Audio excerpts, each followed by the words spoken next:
dialogue social dans la fonction publique hospitalière, non seulement il joue un rôle essentiel, mais il a également fortement évolué du fait du contexte des structures hospitalières et médico-sociales. Alors il a évolué en lien avec un contexte sur 3 points principaux. Tout d'abord, en ce qui concerne les parties prenantes au dialogue social. Avec la mise en place de pôles d'activité, avec la mise en place d'une nouvelle gouvernance, ça a conduit les médecins, notamment, et les équipes, des équipes plus élargies, et une dimension managériale pour les médecins qui n'existait pas forcément auparavant.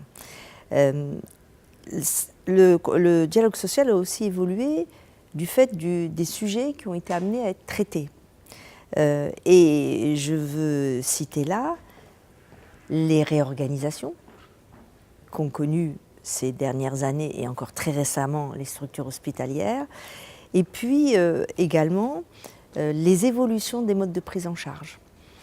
Faire en sorte, et c'est une très bonne idée, et l'ensemble de nos concitoyens le souhaitent, rester le moins longtemps possible à l'hôpital, préférer être soigné et être opéré en une journée et rentrer chez soi, bien évidemment, c'est ce que l'on souhaite.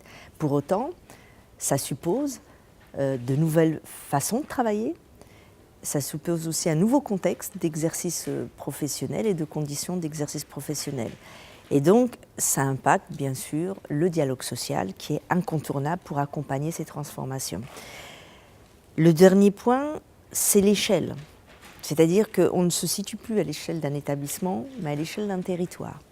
Et donc, ce niveau territorial est une force parce qu'il peut permettre de traiter des sujets tels que la formation à l'échelle d'un territoire et permettre donc, par exemple, à des établissements de plus petite taille, de bénéficier, dans le cadre d'un dialogue social, d'une formation qui peut être upgradée et de réflexion mutualisée. Voilà pour ce qui concerne un petit peu l'évolution du contexte du dialogue social dans le cadre d'une évolution aussi des structures hospitalières et médico-sociales.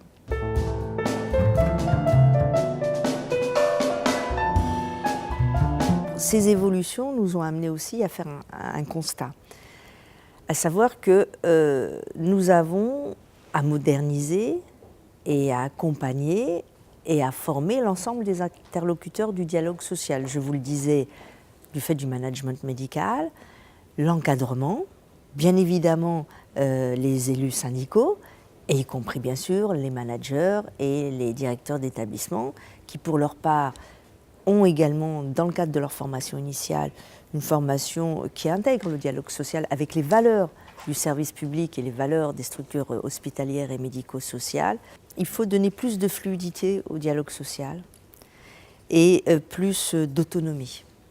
Fluidité parce que nous avons trop de rigidité et que les instances telles qu'elles existent aujourd'hui, nous avons parfois des redondances de sujets traités. Et il nous faut bien redéfinir le périmètre des instances dont nous avons besoin.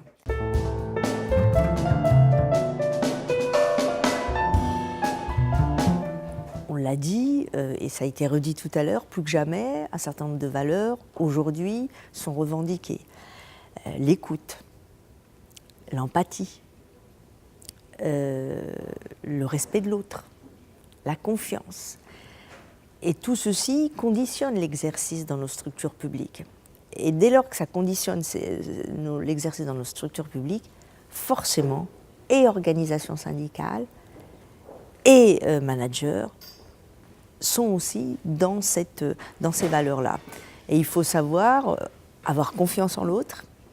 Et ce n'est pas parce qu'on a confiance en l'autre que forcément on a changé de camp. Une organisation syndicale qui travaille en confiance avec une direction d'établissement, ça ne veut pas dire pour autant qu'elle perd son sens d'organisation syndicale et que la direction perd son sens de direction.